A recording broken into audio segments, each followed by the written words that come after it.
తెలంగాణలో ఒక సుదీర్ఘ పోరాట చరిత్రకు తెరపడింది. దశాబ్దాల సాయుధ పోరాటం, అడవిని నమ్ముకున్న ఉద్యమం ఇప్పుడు జనజీవన స్రవంతిలో కలిసిపోయింది.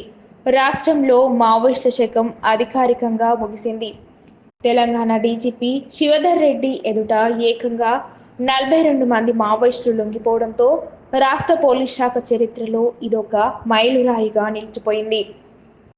పీఎల్జీఏ బెటాలియన్కు చెందిన కీలక నేతలు ఆయుధాలు వీడి బయటకు వచ్చారు.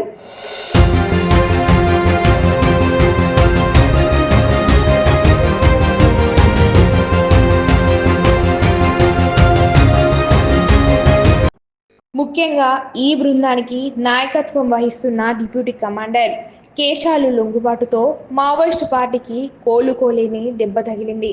కమాండర్ దేవన్న ఇప్పటికే లొంగిపోగా ఇప్పుడు కేశాలు నేతృత్వంలోని క్యాడర్ మొత్తం పోలీసులకు లొంగిపోయింది. కేవలం వ్యక్తులు మాత్రమే కాదు, వారు ధరించిన ఆయుధ సంపత్తి కూడా ఇప్పుడు పోలీసుల వశమైంది.